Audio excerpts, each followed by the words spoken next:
उस किसके द्वारा मानी जाती है? ऋषभ देव इनके प्रथम तीर्थकार रहे, और उसके बाद में महावीर स्वामी है वो इनके अंतिम तीर्थकार रहे, जिन्होंने क्या किया, इनके जो जैन धर्म है उसको एक नया ऊंचाइयां देने का कार्य किया।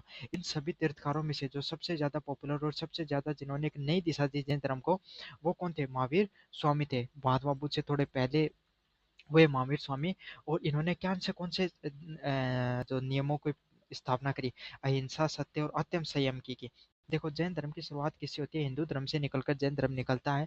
लेकिन होता क्या, जब हिंदू धर्म के अंदर जो वैदिक धर्म था उसके अंदर बहुत ज्यादा पाखंडवाद, झूठ, बलि वगैरह चलनी शुरू हो जाती है, लोग आपस में लड़ने झगड़ने लग जाते हैं, राजा। तो उस समय आपको एक नया प्रणाली की जरूरत थी, तो उसी प्रणाली की शुरुआत जैन धर्म और बौद्ध धर्म के द्वारा की जाती है, जिसमें जिसकी आधारशिला को इन तीन चीजों पर ही टिकी हुई है। अहिंसा मतलब आपको किसी भी व्यक्ति को क्या नहीं करना, परेशान नहीं करना है, हमेशा सत्य बोलना है और अनुशासित जीवन जीना है। इन्होंने सत्य के मार्ग, सत्य और अहिंसा और आत्म संयम के मार्ग से ही मोक्ष की प्राप्ति का मार्ग बताया गया है। समझ में आ गया? मुख्य शिक्षाएं क्या थी? तो अहिंसा मतलब अहिंसा क्या होती है? आप किसी भी इंसान के साथ किसी जैन धर्म में तो ये तक आ गया, आप किसी मनुष्य को नुकसान नहीं बल्कि किसी जीव को भी नुकसान पहुंचाते हो, किसी निर्जीव चीज को भी नुकसान पहुंचाते हो, तो भी आप क्या कर रहे हो? एक प्रकार का पाप कर रहे हो। तो इन्होंने पहला चीज यही दिया कि आपको अहिंसा, किसी भी जीव, वस्तु, स्थान, किसी भी चीज को आपको क्या नहीं करना है? नुकसान नहीं पहुंचाना है। सत्य, इन्होंने बताया कि जीवन में हमेशा कोशिश करो कि जितना ज्यादा हो सके जीवन में सत्य बोलना आपको। अस्त्य क्या होता है? अस्त्य का अर्थ होता है कभी भी चोरी नहीं करना, और इनके अनुसार कोई भी चीज़ है उसको बिना पूछे आप नहीं ले सकते हो, चाहे छोटी चीज़ हो चाहे बड़ी चीज़ हो, बिना चोरी की चीज़ों को लेना इन्होंने इनके धर्म में अपराध माना गया। ब्रह्मचर्य क्या माना गया है? अपनी इंद्रियों पे नियंत्रण करना, जीभ स्वाद, जीभ से है ना, सुनना कान से, और जो स्थान मतलब आप क्या जो स्पर्श, इन तीन चीजों का इन्होंने क्या बताया? ब्रह्मचर्य बताया। इन तीन चीजों को संयमित रखो, अपनी इंद्रिय और मन में हमेशा पवित्रता रखनी है आपको। अपरिग्रह, अपरिग्रह क्या होता है? अपरिग्रह होता है लो मतलब बहुत ज्यादा चीजों का धन का संग्रह नहीं करना है। ऐसे नहीं है कि बहुत ज्यादा गाड़ी, धन, पैसा आपको इकट्ठा करना है, इस लोभ में पड़ जाना है। अगर ये करते हो तो भी आप एक प्रकार का क्या कर रहे हो? पाप कर रहे हो। अनेकतावाद, अनेकतावाद क्या करे? सत्य को विभिन्न दृष्टि में देखना, तो एक से अधिक चीजों में आप क्या कर देखते हो? सत्य देखते हो। तो इसकी जो मुख्य शिक्षाएं तो वो कौन सी है? ये पांच ही मुख्य शिक्षाएं हैं। अहिंसा, सत्य, अस्त्य, ब्रह्मचर्य और अपरिग्रह, ये पांच सत्य इसमें बताई गई हैं। समझ में आ गया? और अगले वाले पॉइंट की बात करें, भारतीय संस्कृति में इनका क्या योगदान रहा? तो इनके द्वारा जो अहिंसा का प्रसार किया गया, जो बौद्ध धर्म और जैन धर्म दोनों में क्या किया गया? अहिंसा का प्रसार किया गया, तो इससे आने वाली पीढ़ी पे बहुत ज्यादा प्रभाव देखने को मिला। उसमें से कौन है? महात्मा गांधी एक प्रमुख उनका नाम रहता है। अगले वाला पॉइंट है असहिष्णुता, विभिन्न मतों का सम्मान। तो इन्होंने अलग अलग मतों में क्या दिया?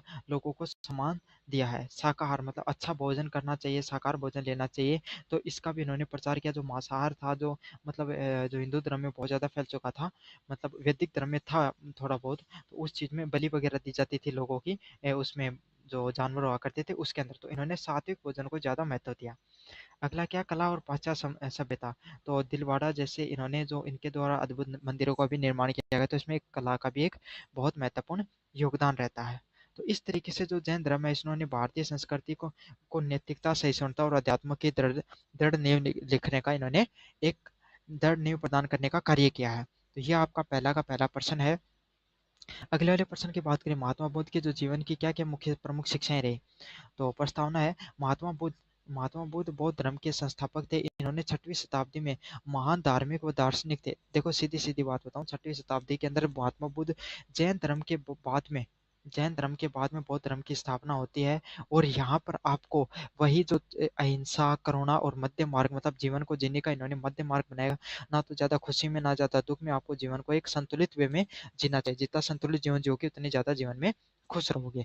तो जीवन परिचय की बात करें महात्मा बुद्ध की, तो महात्मा बुद्ध का जो जन्म है वो 563 ईस्वी में कहाँ हुआ था? लुम्बिनी जो नेपाल है, लुम्बिनी नामक जगह है नेपाल में, वहाँ हुआ था। और इनका नाम क्या था? सिद्धार्थ गौतम है इनका पूरा नाम था।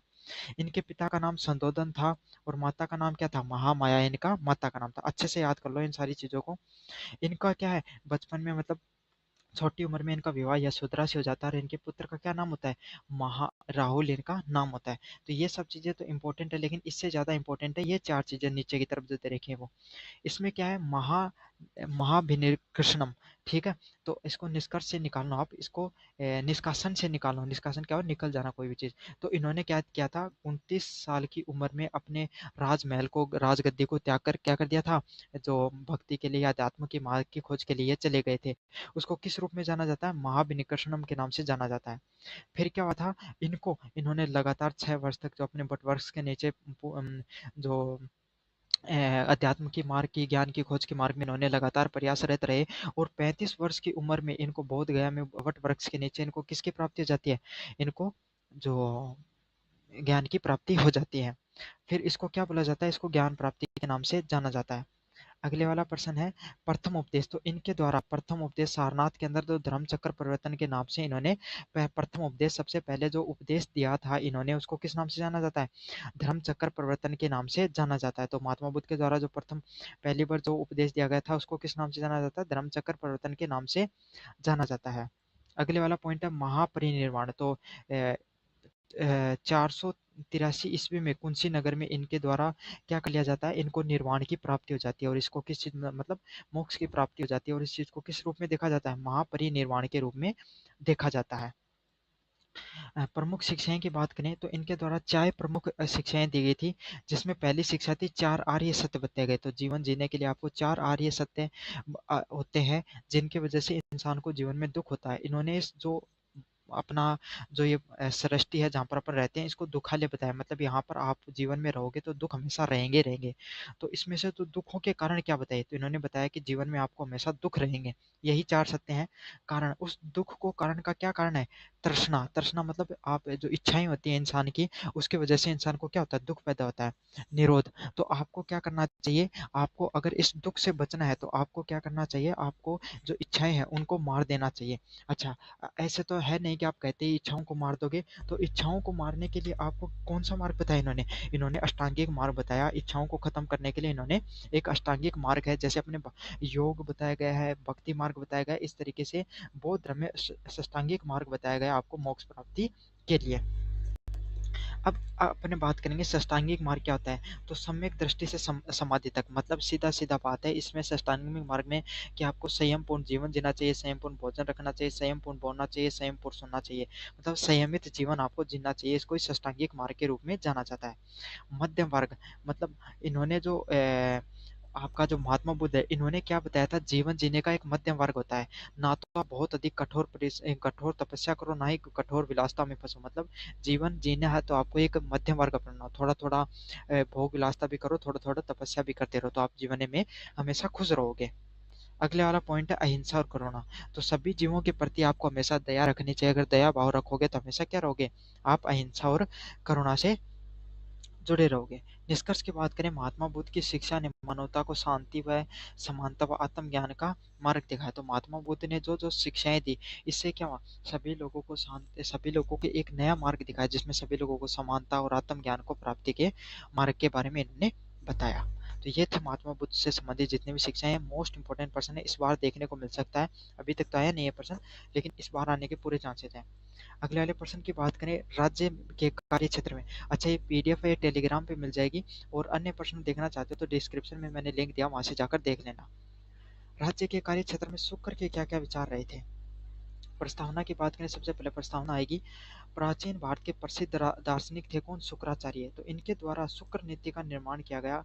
वहां पर क्या, राजनीति और प्रशासन, राजनीति प्रशासन के विभिन्न सिद्धांत है उसको प्रस्तुत किया गया। मतलब शुक्र के द्वारा क्या किया गया, शुक्र के द्वारा जो अपन राज्य हुआ करता था, राज्य ने पहले राजा हुआ करते थे, तो उनके द्वारा जो राज्य चलाया करता था, उस राज्य के बारे में उन्होंने क्या अलग अलग प्रकार के नियम दिए हैं। तो इन्होंने क्या क्या नियम दिए हैं, पहला नियम जन कल्याण।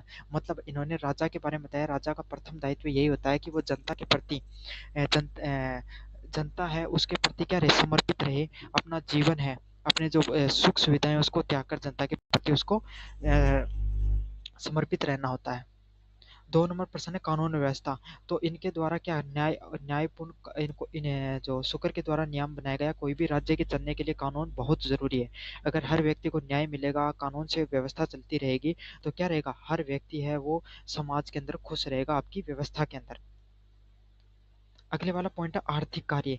कृषि, व्यापार, सिंचाई और कर व्यवस्था के विकास के लिए इन्होंने क्या बताया, आर्थिक कार्य बताए, जिसमें क्या कि लोगों को पैसे कमाने के लिए भी कार्य करने होते हैं, जैसे कि कृषि हो गया, व्यापार हो गया, सिंचाई हो गया और कर व्यवस्था है, उसका आपको बहुत अच्छे से निर्माण करना होता है।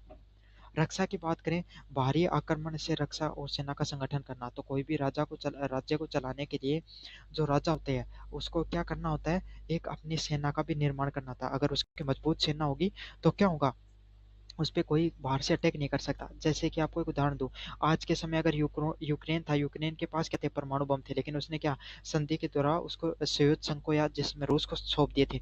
अगर उसने वो अगर नहीं सौंपे होते तो क्या आज रूस पे उसे आक्रमण करने की हिम्मत करता, कभी नहीं करता। तो यही फर्क है, कोई आदमी जितना रक्षा के लिए, जितनी उसकी सेना मजबूत होगी, उतना ही उसका राज्य भी मजबूत होगा। अगले वाला पॉइंट है शिक्षा व संस्कृति। तो जो शुक्र के द्वारा बताया गया, कोई भी राज्य है उसकी जो विद्यालय हो गई, कला हो गया और धर्म का संरक्षण करना जरूरी है।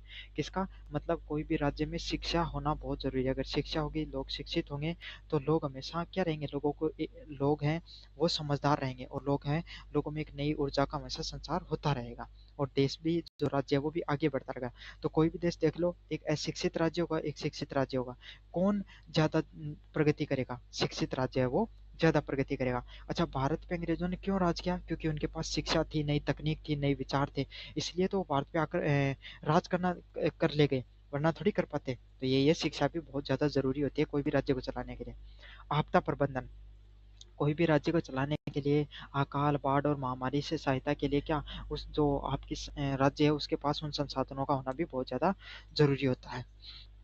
अब बात करें मूल्यांकन के, शुक्र के विचार के अनुसार जो आधुनिक वेलफेयर स्टेट के सिद्धांत से मेल खाते हैं। मतलब अगर अपन मूल्यांकन करें जो शुक्र के राजनीतिक विचारों की, तो वो आज के समय में जो वेलफेयर स्टेट, मतलब ऐसा स्टेट जहाँ पर सभी लोगों को क्या है, समानता मिले, सभी लोगों को न्याय मिले, सभी लोगों को संसाधन मिले, उपयोग करने के लिए सभी लोग खुश रहें। तो इस प्रकार के स्टेट के सिद्धांत से, मतलब राज्य के सिद्धांत से उनके विचार है वो मेल खाते हैं।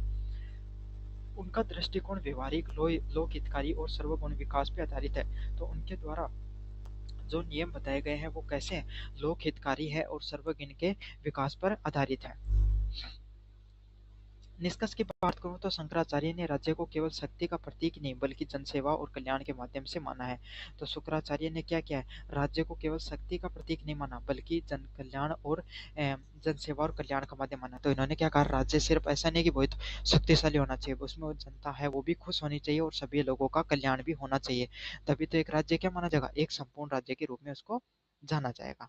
तो मुझे उम्मीद है कि सारी सारी चीजें समझ में आ रही होगी। हाँ, ये बात ज़रूर है कि मैं थोड़ी स्पीड से सारी सारी चीज़ों आपको रिवाइज करवाऊंगा।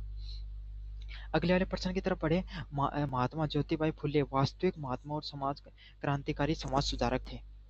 तो इसका पहला पॉइंट है, महात्मा ज्योतिबाई फुले है, उनके द्वारा 1827 से 1890 में भारत में के एक समाज सुधारक थे। तो महाराष्ट्र के अंदर महात्मा ज्योतिबाई फुले है, इनके द्वारा आपको पता है छुआछूत हो गया, मतलब जो गरीब, जो दलित वर्ग है उसके लिए जो छुआछूत की जो प्रक्रिया हुआ करती थी, लोग उनको छूते तक भी नहीं थे, उनके खिलाफ। और उस समय इनका सबसे बड़ा योगदान कहाँ रहा, स्त्री शिक्षा में इनका बहुत ज्यादा योगदान रहा। इन्होंने महिलाओं की शिक्षा के लिए बहुत ही ज्यादा प्रयास करे थे। वे दलित महिलाओं और वंचित वर्ग के हमेशा हितैषी रहे। तो इन्होंने क्या किया, जो दलित वर्ग की महिलाएं थी या दलित वर्ग के लोग थे, इनको लिए बहुत इन्होंने कार्य किए हैं। इनके मुख्य योगदान की बात करें तो 1848 में कोई पुणे में कन्या पाठशाला की स्थापना करना, दलित व महिलाओं के लिए इन्होंने क्या किया थे, द्वार खोले थे। तो आपको पता है ज्योतिबाई फुले के द्वारा 1848 में पुणे में एक कन्या पाठशाला खोली थी, जिसका बहुत ही प्रखर विरोध भी हुआ था, क्योंकि उसमें महिलाओं को पढ़ना एक बहुत ही गैरकानूनी चीज माना जाता था। लेकिन इनके द्वारा प्रथम बार प्रयास किया गया कि महिलाओं को शिक्षा मिलनी चाहिए, और इसी के कारण आज जो महिलाएं पढ़ रही हैं वो इनके ही सबसे बड़ी योगदान है। अगले वाला पॉइंट है सत्य शोधक समाज का निर्माण करना। तो 1873 में इनके द्वारा स्थापना की गई जाति विरोधी आंदोलन है। ज- अब इन्होंने क्या किया, जातिगत आंदोलन को एक नई दिशा देने के लिए, जातिगत जो लोगों में भेदभाव होता है उसके लिए एक नए समाज की शुरुआत की। उसको किस समाज से जाना जाता है, सत्य शोधक समाज के नाम से जाना जाता है। और इस समाज की स्थापना को हुई 1873 में, इस समाज की स्थापना वो देखी जाती है। अगले वाला पॉइंट है महिला उत्थान। तो महिलाओं के उत्थान के लिए इन्होंने महिला जो विधवा पुण्य विवाह हो गया और बाल विवाह, उसका क्या क्या विरोध किया। तो इन्होंने महिलाओं के उत्थान के लिए क्या क्या प्रयास किए। महिलाओं के उत्थान के लिए इन्होंने विधवा महिलाएं हैं उनका क्या पुण्य विवाह, मतलब उनको वापस विवाह करने की अनुमति मिलनी चाहिए, क्योंकि पहले समाज में विधवा महिलाओं को पुनः शादी करने का क्या नहीं मिलता था, लोग समर्थन नहीं करते थे, उस चीज का बहुत ही ज्यादा विरोध होता था, तो इन्होंने इस चीज का समर्थन किया। जाति उन्मूलन। तो इन्होंने ब्राह्मणवाद, पाखंडवाद और वर्ण व्यवस्था की आलोचना की। तो जातिवाद, जातिगत जो व्यवस्था होती थी, जहाँ पर जो ब्राह्मणवादी लोग होते थे उन्होंने क्या कर रखा था, मतलब ब्राह्मणिक लोग नहीं, मतलब जातिगत व्यवस्था होती थी जहाँ पर ब्राह्मण हो गए, फिर क्षत्रिय हो गए, फिर शूद्र हो गए, फिर वैश्य हो गए। तो ये जो व्यवस्था थी, जातिगत व्यवस्था, ये वंशवाद के आधार पे थी, मतलब इंसान के कर्म के आधार पे उसकी जाति तय होनी चाहिए, ना कि उसकी वंश के आधार पे। तो ये वंशागत जो परंपरागत थी, इसमें लोग हैं वो क्या करते थे, जो वैश्य हुआ करते थे उनके समाज में कोई कदर नहीं थी, वो दलित थे, उनको समाज से बाहर रखा जाता था। तो इस चीज के लिए उन्होंने बहुत ही ज्यादा प्रयास किया समाज में। अगले वाला पॉइंट है कृषक हित। तो इन्होंने किसानों के शोषण के विरोध में आवाज उठाई थी। तो जो किसान होते हैं, किसानों के हित के लिए इन्होंने क्या किया था, बहुत ही ज्यादा आवाज उठाई गई थी इनके द्वारा। मूल्यांकन की बात करें, फुले ने सामाजिक समानता, समाज की समानता के लिए, शिक्षा और मानव अधिकारों के लिए संघर्ष किए। तो आपको पता है ज्योतिबाई फुले है, इन्होंने पहली बार समाज में समानता के लिए प्रयास किया कि सभी लोगों को जातिगत रूप से समानता मिले। महिला, ना सिर्फ पुरुष ही बल्कि महिलाओं को भी अधिकार मिले कि वो शिक्षा प्राप्त कर सके, इसके लिए भी इन्होंने बहुत ज़्यादा प्रयास किए थे। मानव अधिकारों के लिए संघर्ष किया, बल्कि इन्होंने मानव जो सभी लोग हैं उनको बराबरी का अधिकार मिले, वो मानव अधिकार ही होते हैं, उनके लिए भी इन्होंने प्रयास किया। इसीलिए महात्मा जो ज्योतिबा फुले हैं इनको महात्मा का दर्जा दिया गया है। और इसी दृष्टिकोण से वो क्या है, क्रांतिकारी और उन्हें लोक कल्याणकारी लोग के रूप में भी जाना जाता है। निष्कर्ष की बात करें, महात्मा फुले के विचार का और कार्य आज भी सामाजिक न्याय और समानता के लिए प्रेरक है। तो महात्मा ज्योतिबा फुले के द्वारा जो विचार दिए गए और कार्य दिए गए वो आज भी समाज के अंदर सामाजिक न्याय और समानता के लिए प्रेरणा देते हैं सभी लोगों को। तो मुझे उम्मीद है कि आपको ये चीज़ें समझ में आ गई होगी। अब अगले वाले प्रश्न की तरफ बढ़े, स्वामी विवेकानंद के प्रमुख राजनीतिक विचारों की तरफ। अगले वाला प्रश्न है, स्वामी विवेकानंद ने 1863 से लेकर 1902 तक भारतीय पुनर्जागरण के अग्रदूत, महान संत और विचारक थे। तो आपको पता है स्वामी विवेकानंद है, इनका जन्म 1863 में होता है और इनकी मृत्यु 1902 में होती है। तो इस समय के ये भारतीय जो समाज के अंदर एक बहुत ही महान संत हुए, और इन्होंने भारत की जो वैदिक सभ्यता है उसको पूरी दुनिया के सामने फैलाने का एक अग्रणी कार्य किया है। भारतीय संस्कृति, अध्यात्म और राष्ट्रीय पुनर्निर्माण में इनकी जो छवि है वो बहुत ही शानदार थी। तो देखो आपको पता है स्वामी विवेकानंद है, इस इनके द्वारा भारतीय जो संस्कृति है, अध्यात्म है और राष्ट्रीय पुनर्निर्माण, राष्ट्र को फिर से निर्माण करने का इनका बहुत ज़्यादा प्रयास रहा था। जो भारत, जिस समय अंग्रेज पहले तो जो मुगल आक्रांताओं थे, मुस्लिम लोगों ने क्या कर दिया था, भारत पे आक्रमण करके हिंदुओं को या अपनी जो संस्कृति, वैदिक संस्कृति, उसको नष्ट करने का कार्य किया। फिर अंग्रेज आ गई, उन्होंने ईसाई धर्म को प्रचार प्रसारित किया और अपनी जो संस्कृति है उसको बदलने का प्रयास किया। लेकिन स्वामी विवेकानंद है वो न्यूयॉर्क में जाते हैं और वहाँ पर पहली बार अपना भाषण देते हैं और पूरी दुनिया के सामने जो वैदिक सभ्यता है उसका झंडा गाड़ते हैं। तो यही है, पूरी दुनिया में स्वामी विवेकानंद ने अपनी सभ्यता को आगे फैलाने का बहुत ही प्रमुख कार्य किया है। इनके प्रमुख विचारों की बात करें तो पहला पॉइंट है राष्ट्रीय पुनर्जागरण।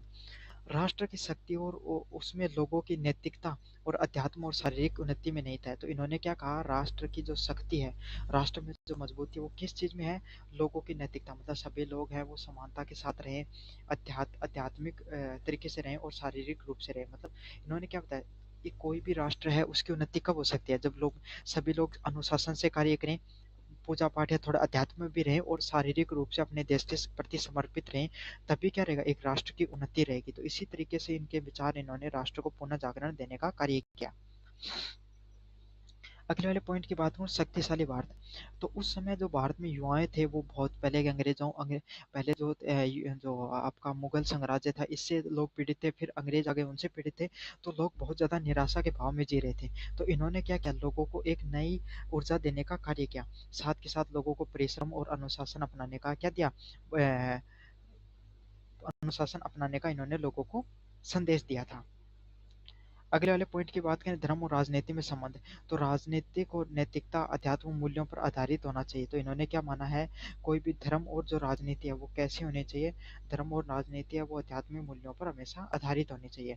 तो इन्होंने राजनीति का क्या रूप बताया, इन्होंने राजनीति का रूप बताया कि राजनीति हमेशा आध्यात्मिक होनी चाहिए और नैतिक मूल्य उसमें जुड़े होंगे। जितने ज्यादा आध्यात्मिक और नैतिक मूल्य से जुड़ी होगी उतना ही ज्यादा लोगों को इससे फायदा होगा। 4 नंबर पॉइंट की बात करें, समानता और भाईचारा।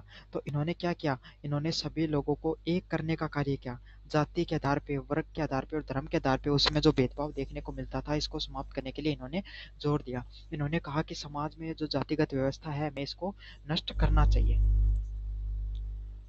अगले वाले पॉइंट की बात करें, सामाजिक सेवा। निर्धनों और पीड़ितों की सेवा सेवा को राष्ट्र निर्माण का आधार माना।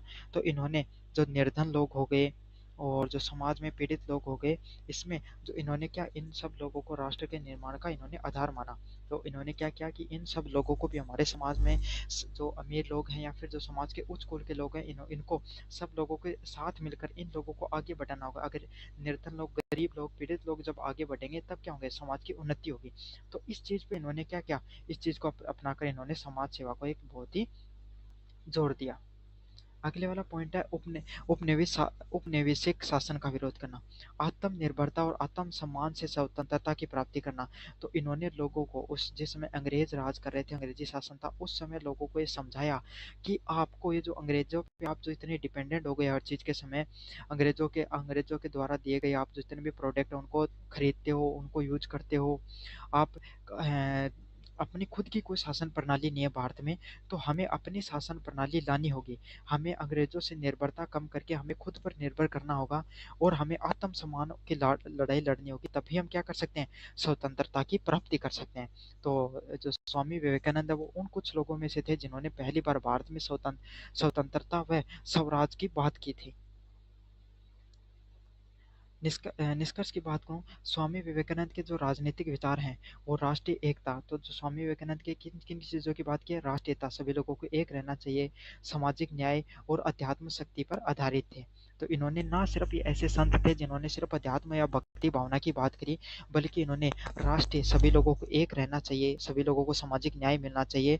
और इन सब चीज़ों को कैसे प्राप्त कर सकते हैं अपन, अध्यात्म के मार्ग से इन सब चीज़ों को प्राप्त कर सकते हैं। इन सब चीज़ों पे इन्होंने बात की थी। अगले वाले प्रश्न की बात करें, स्वामी दयानंद सरस्वती के प्रमुख विचारों के मूल्यांकन कीजिए। तो आपको पता है स्वामी दयानंद सरस्वती है, ये 1824 से लेकर 1883 के अंदर किसके, आर्य समाज के संस्थापक के रूप में किसको जाना जाता है, आपको स्वामी दयानंद सरस्वती को जाना जाता है। ये आधुनिक भारत के मान सुधारक थे। तो आपको पता है स्वामी दयानंद सरस्वती है, इनके द्वारा जो भारत का जो वर्तमान समय का जो आधुनिक भारत है उसके निर्माण में इनका, स्वामी दयानंद सरस्वती का बहुत बड़ा ही योगदान रहा है। इनके द्वारा, अच्छा, इन्होंने भारत में जो अपना जो वैदिक धर्म है उसको बढ़ाने का इन्होंने बहुत अधिक कार्य किया था। अच्छा, इनका जो सिद्धांत है वो किस पे निर्भर था, वेदों की निर्भरता इनकी ज्यादा थी। इन्होंने वेदों को ही क्या माना, सर्वोच्च ज्ञान का स्रोत माना था, जिनका समाज, धर्म और शिक्षा में सुधार का वर्णन किया। तो इन्होंने वेदों को सब कुछ माना और वेदों के आधार पर क्या कहा कि वेदों के आधार पर हमें हमारा समाज, धर्म और शिक्षा है उसमें सुधार करना चाहिए। ये वो स्वामी दयानंद सरस्वती वो लोग थे जिन्होंने अपनी जो प्राचीन सभ्यता के साथ साथ अपनी आधुनिकता को भी अपनाने का कार्य किया। इन्होंने प्राचीन जो अपनी जो कुल से गुरुकुल से जो पद्धति आ रही थी, शिक्षा पद्धति, उसको अपनाते हुए इन्होंने कहा कि हमें आधुनिक शिक्षा को भी अपनाना चाहिए। आधुनिकता भी कोई भी राष्ट्र के लिए बहुत ज़्यादा ज़रूरी होती है। इनके प्रमुख विचारों की बात करें तो पहला इनका जो प्रमुख विचार था वो क्या था, वेदों के लौटो। तो इन्होंने सत्य और ज्ञान के लिए वेदों का आधार माना। तो इन्होंने क्या माना कि आपको वेदों की ओर लौटने का अर्थ है कि सत्य और ज्ञान के मार्ग से हम क्या कर सकते हैं, वेदों को अपना सकते हैं। तो इनका पहला जो कॉन्सेप्ट था वो ये था कि वेदों को ही मानते थे और इन्होंने नारा दिया था कि हमें सब लोग अपनी फिर से वैदिक सभ्यता को मानना होगा और वेदों को ही फिर से अपनाना होगा। वेदों के माध्यम से हम सत्य और ज्ञान है उसको प्राप्त कर सकते हैं।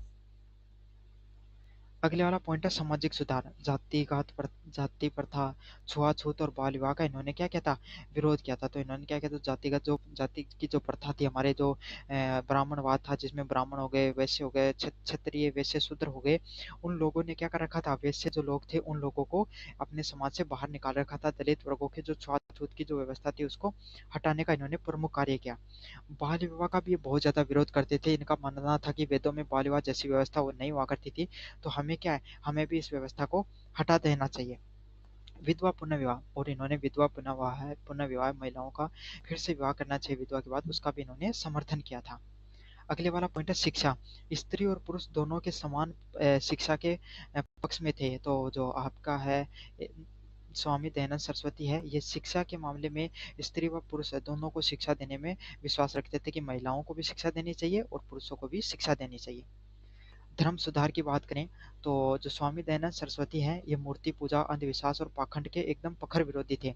तो इनके द्वारा क्या हुआ करता था, स्वामी दयानंद सरस्वती है, ये मूर्ति पूजा में बिल्कुल भी विश्वास नहीं करते थे। इनका मानना था कि वेदों के अंदर मूर्ति पूजा जैसी व्यवस्था बिल्कुल लागू नहीं की गई है, तो हमें भी इस चीज को खत्म कर देना चाहिए। साथ ही साथ अंधविश्वास और पाखंडवाद का भी ये विरोध करते थे। अगले वाले पॉइंट की बात करूं, स्वराज की बात, तो स्वराज का क्या, राष्ट्र की स्वतंत्रता और आत्मनिर्भरता का समर्थन। तो इनके द्वारा क्या किया जाता था, इनके द्वारा राष्ट्र है उसकी स्वतंत्रता और आत्मनिर्भर का इन्होंने क्या किया था, समर्थन किया था। सत्यार्थ प्रकाश, तो इनके द्वारा जो अपने विचारों को संकलन के लिए इन्होंने एक नए जो ग्रंथ है, एक अपनी नई किताब लॉन्च की थी, उसका क्या नाम है, सत्यार्थ प्रकाश उनका नाम है। मूल्यांकन करें इनके विचारों की, तो स्वामी दयानंद सरस्वती ने भारतीय समाज में तार्किक सोच, शिक्षा व समानता का संदेश दिया। तो स्वामी दयानंद सरस्वती ने भारतीय समाज में पहली बार जो आधुनिक शिक्षा को अपनाने का कार्य किया और तर्कपूर्ण बातें करते थे। इन्होंने मूर्ति पूजा का क्या एकदम प्रखर विरोध किया और लोगों को समझाया कि हमें कैसे तार्किक जीवन या आधुनिक जो विज्ञान है, अंग्रेजी भाषा, उसको भी अपनाना चाहिए तथा सभी लोगों को समान रहने का मतलब जो छुआछूत है उसको दूर करके सभी लोगों को सामाजिक समानता मिलनी चाहिए। यद्यपि उनके कुछ विचार समय की सीमाओं में बंधे थे, लेकिन उनके कुछ विचार हैं वो समय की सीमाओं में बंधे हुए थे, लेकिन उनके कुछ विचार हैं मतलब उस, देखो कोई भी व्यक्ति होता है उस समय की में जैसी विचारधारा चल रही होती है उस हिसाब से सोचता है। आज के समय सरकारी नौकरी का ट्रेंड है तो सभी लोग सरकारी नौकरी के बारे में सोचते हैं, लेकिन क्या सरकारी नौकरी के आज से 5-10 साल बाद में उतनी वैल्यू रहेगी, बिल्कुल भी नहीं रहेगी। तो यही है, हर इंसान उस समय की विचारधाराओं से, सीमाओं से बंधा होता था, वो भी बंधे हुए थे। पर उनके द्वारा जो सुधारवादी दृष्टिकोण दिए गए थे वो बहुत ही क्रांतिकारी और प्रगतिशाली थे। तो उन्होंने जो लोगों को पहली बार समझाया कि समाज के अंदर हमें नई शिक्षा प्रणाली को अपनाना चाहिए, स्वराज को अपनाना चाहिए, हिंदू धर्म और वैदिक धर्म को फिर से एक नया पुनः जागरण करने का इन्होंने कार्य किया था। वेदों की ओर लौटो इनके द्वारा नेता दिया जो एक नारा दिया गया था, जिसमें क्या था, जो लोग पहले मुस्लिम ईसाई धर्म को अपना चुके थे उनको फिर से एक कार्यक्रम के द्वारा हिंदू धर्म अपनाने का इन्होंने कार्यक्रम रखा था। ये कुछ इनके प्रमुख पॉइंट रहे थे। निष्कर्ष की बात करें तो स्वामी दयानंद सरस्वती ने भारत के सामाजिक, धार्मिक व राष्ट्रीय पुनः जागरण की नींव रखी थी। तो आपके सामने जो स्वामी दयानंद सरस्वती है, इन्होंने भारत का जो सामाजिक, धार्मिक और जो राष्ट्रीय जो पुनः जागरण का जो आंदोलन था उसकी एक नई नींव रखी थी। लोगों को पहली बार ये समझाया कि हम लोग भी स्वतंत्र हो सकते हैं और आधुनिकता को अपना सकते हैं। अगले वाले प्रश्न की तरफ बढ़े, भारतीय राजनीति चिंतन में गोखले का क्या योगदान रहा, आपको इस पे टिप्पणी करनी है। तो गोपाल कृष्ण गोखले है, वो आपको बताया 1866 से लेकर 1915 के बीच में जो भारतीय राष्ट्रीय कांग्रेस थे उसके उदारवादी नेता थे। तो उदारवादी नेता वो होते थे जो अंग्रेजों के साथ मतलब बातचीत, मतलब थोड़े जो उम्र में ज्यादा बड़ा बुढ़ा आदमी जैसे कि एकदम शांतिपूर्ण कोई काम करने को प्रयास करें। तो यही है कि थोड़ा बुढ़ा आदमी था जो कि एकदम शांति से कोई काम करया करता, वही उदारवादी नेता था जो प्यार मोहब्बत से अंग्रेजा ने समझा बुझा के बुढ़ा उन कह के अरे मान जागो रे અહીંયા का आदमी है। बहुत ही प्रमुख राजनीतिक विचारक थे। इन्होंने संवैधानिक सुधार, शिक्षा प्रसार और कर्मिक सुधारों के माध्यम से स्वतंत्रता का कार्य किया। तो इनके प्रमुख कार्य क्या थे, इन्होंने संविधान को सुधारने का, जो हमारी संवैधानिक परंपरा जो देखते हो भारत का संविधान, उसको धीरे धीरे लागू करने का अंग्रेजों से मांग रखते थे, अंग्रेज उसको लागू करते थे। तो वही चीजें जो अंग्रेजों के द्वारा नियम बनाए गए हैं वही आज भारत के संविधान में भी है। तो वो उन सब चीजों की जो रूपरेखा किनके द्वारा तैयार की गई थी, गोपाल कृष्ण गोखले, उनका भी बहुत बड़ा योगदान रहा था। शिक्षा का प्रचार प्रसार करना तथा धीरे धीरे सुधारों के माध्यम से इन्होंने क्या किया था, भारतीय स्वतंत्रता आंदोलन में इनको प्रमुख योगदान रहा था। मुख्य योगदान की बात करें, उदारवादी राजनीति, तो इनके द्वारा कैसी राजनीति की जाती थी? संवैधानिक मार्ग को, मतलब लोगों के साथ जो अंग्रेज थे उनको क्या ज्ञापन देकर, अंग्रेजों को साथ मीटिंग करके, अंग्रेजों को समझा कर क्या इन्होंने लोग के माध्यम से हम भारत को स्वतंत्रता प्राप्ति की बात करते थे। अगले वाला पॉइंट है विधायी मार्ग। इंपीरियल लेजिस्लेटिव काउंसिल के सदस्य के रूप में शिक्षा शिक्षा, कर सुधार और प्रशासनिक पारदर्शिता पर जोर दिया। तो ये क्या करते थे, इन्होंने इंपीरियल लेजिस्लेटिव काउंसिल बनाई, जिसमें क्या करते थे, ये शिक्षा को सुधार, भारत में शिक्षा को सुधारने का कार्य किया। जो कर है, कर प्रणाली को धीरे धीरे, भारत में अंग्रेजों ने इतना ज्यादा कर लगा दिया था, उस कर प्रणाली को इन्होंने सुधार पे जोर दिया। तथा जो भारत में जो प्रशासनिक व्यवस्था थी उस पे पारदर्शिता लाने का इन्होंने क्या किया, बहुत ही ज्यादा कार्य किए, इनके द्वारा कार्य प्रयास किए गए। 3 नंबर प्रश्न है शिक्षा प्रसार। सर्वेंट्स ऑफ इंडियन सोसाइटी की स्थापना की गई, तो इनके द्वारा कौन से जो संस्था उसकी स्थापना की गई, सर्वेंट्स ऑफ द इंडियन नामक सोसाइटी उसकी स्थापना की गई, जिससे जिससे कि राष्ट्रीय शिक्षा और जनसेवा उसको इन्होंने बढ़ावा दिया गया। तो servants of the India society नामक जो संस्था थी उसकी इन्होंने स्थापना की, और उसके माध्यम से जो इन्होंने शिक्षा और जनसेवा है उसको बढ़ावा देने का भी कार्य किया। 4 नंबर पॉइंट की बोले बात करें समाज सुधार, तो इन्होंने जाति प्रथा व सामाजिक असमानता का विरोध किया। तो इनके द्वारा भी जो जातिगत असमानताएं थी, जाति प्रथा थी, उसको इन्होंने क्या जो सामाजिक असमानताएं थी उनको इन्होंने उनका प्रखर रूप से विरोध किया। अगले वाला पॉइंट है युवाओं का प्रेरणा, तो गांधी जी सहित अनेक नेताओं के इन्होंने के राजनीतिक मार्गदर्शक थे। तो इन्होंने जो गांधी जी है और अनेक नेता थे, तो गांधी जी के तो गुरु भी माने जाते हैं। गोपाल कृष्ण गोखले वो क्या गांधी जी के गुरु थे, तो जो नए नए युवा आते थे उनको एक नया मार्गदर्शन देने का भी इन्होंने कार्य किया था। तो इसमें जो सबसे 3 पॉइंट बड़े इंपॉर्टेंट है, उदारवादी वाला, विधायक वाला और शिक्षा प्रसार वाला पॉइंट बहुत ज्यादा इंपॉर्टेंट है। मूल्यांकन की बात करें, गोखले का दृष्टिकोण अहिंसात्मक, संवैधानिक तथा कर्मिक सुधारों पर आधारित था। तो गोपाल कृष्ण गोखले है, उनके द्वारा जो उनका जो दृष्टिकोण था वो कैसा था, अहिंसात्मक, मतलब आप हमको हमें बिना अहिंसा अपनाए भारत में क्या है, राजनीति या स्वतंत्रता को प्राप्त करना है। तथा संविधान में जो कार्मिक सुधार है, तो संविधान में कार्मिक सुधार मतलब धीरे धीरे सुधार के माध्यम से भारत में स्वतंत्रता प्राप्ति की ये बात किया करते थे। यद्यपि वे क्रांतिकारी कदमों के समर्थक नहीं थे, लेकिन ये अहिंसा के बहुत ज़्यादा समर्थक नहीं थे, क्योंकि भाई जब एक तो मान लो जो जवान आदमी हो, एक बूढ़ा आदमी, दोनों में क्या फर्क हुआ, जवान आदमी हमेशा क्रांति की बात होगी, देश बदल देगा एक दिन में। बूढ़ा आदमी को थोड़ा सा दिन रुक, मैं भी जो जवान आदमी देश बदलने की बात कराया करता, मैं ही बदलगा, देश कौन बदलेगा। तो ये बात, ऐसी बात ये है, क्योंकि थोड़े उम्र में ज़्यादा थे, तो गोखले क्रांतिकारी ज़्यादा बातें नहीं करते थे, परंतु उनकी नीतियों ने स्वतंत्रता संग्राम को स्थायी दिशा दी। लेकिन इन्होंने जो भी नीतियां थी उसमें क्या स्वतंत्रता संग्राम है उसको क्या एक नई दिशा व दशा देने का कार्य किया। निष्कर्ष की बात करें, गोखले ने भारतीय राजनीति में नैतिकता, तर्क और सेवा की भावना को स्थापित कर स्थायी योगदान दिया। तो इनके द्वारा जो गोखले है, इनके द्वारा भारतीय जो राजनीतिक व्यवस्था है उसमें नैतिकता, तर्क और जो सेवा उसकी भावना को एक नया दिशा देने का इन्होंने कार्य किया। तो यह आपके सामने मुख्य पॉइंट है। अब अगले वाले प्रश्न की तरफ बढ़े, लोकतांत्रिक समाजवाद पर नेहरू के विचार। तो लोकतांत्रिक समाजवाद है उस पर नेहरू के क्या विचार थे।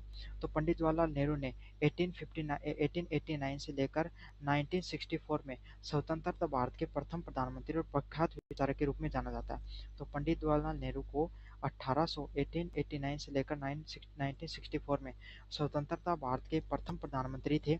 सबको पता है, प्रथाक बहुत ही अच्छे विचारक भी रहे, और इन्होंने आर्थिक असमानता, इन्होंने कौन से विचार दिए, इन्होंने सामाजिक असमानता नहीं, आर्थिक रूप से असमानता, अमीर और गरीबी के बीच में जो लगातार खाई बढ़ रही थी उस पर इन्होंने बात की थी। अंग्रेजों ने क्या किया, अपना पैसा यहाँ से कर लगाते थे, यहाँ से पैसा कमाते थे और इंग्लैंड भेज देते थे। इन पे इन्होंने आर्थिक असमानता पे बहुत ही ज्यादा प्रखर रूप से टिप्पणी की थी, और राजनीतिक स्वतंत्रता को मिलाकर लोकतांत्रिक समाजवाद की अवधारणा दी है। तो इन्होंने आर्थिक असमानता और राजनीतिक स्वतंत्रता को प्राप्त करने को लेकर एक लोकतांत्रिक समाजवाद मतलब ऐसा समाज जहाँ पे सभी लोगों को समानता का हक हो, ऐसे समाजवाद की बात की है। वे भारतीय परिस्थितियों के अनुकूल थी, और उन्होंने ऐसी बात की जो उस समय भारतीय जो व्यवस्था उस पर बहुत ही अच्छे से प्रासंगिक ढंग से लागू होती थी। अगले वाले पॉइंट की बात करें, इनके मुख्य विचार कौन से थे। मुख्य विचारों की बात करें तो पहला पॉइंट है लोकतांत्रिक ढांचा। तो इनके द्वारा जो लोकतांत्रिक ढांचा हुआ लोकतांत्रिक ढांचे की बात की, जिसमें कैसी व्यवस्था की बात की, लोकतंत्र के निर्माण में इन्होंने अलग अलग, नेहरू रिपोर्ट आपने सुना होगा ना, तो वो दी गई थी। और उसी रिपोर्ट के आधार पे जो भारत सरकार अधिनियम 1935 बनता है, और वो आधा से ज्यादा संविधान है वो भारत अधिनियम 1935 पे ही आधारित है। तो नेहरू का भी बहुत बड़ा योगदान रहा था भारत के संविधान के निर्माण में। तो इन्होंने सबसे पहले बहुदलीय व्यवस्था की बात की। मतलब आज के समय आप देखते हो ना, अलग अलग प्रकार के दल मिलते हैं, जो आपके आपके एबीसी जो नाम होता है, जो मतलब भाजपा हो गई, भाजपा हो गई, कांग्रेस हो गई, एलपी हो गई, आपके सामने आम आदमी पार्टी हो गई, टीएमसी हो गई, आपकी समाजवादी पार्टी हो गई। तो देखो कितनी सारी पार्टियां हैं।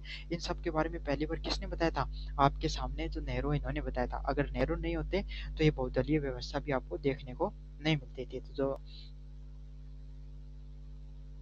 सार्वभौमिक मताधिकार, तो सभी लोगों को मताधिकार प्राप्त करने का, सभी लोगों को मत मिले, सभी लोगों को वोट देने का अधिकार मिले, इसके बारे में सबसे पहले किसने बात की थी? तो इसके लिए सबसे पहले बात की थी जवाहरलाल नेहरू के द्वारा।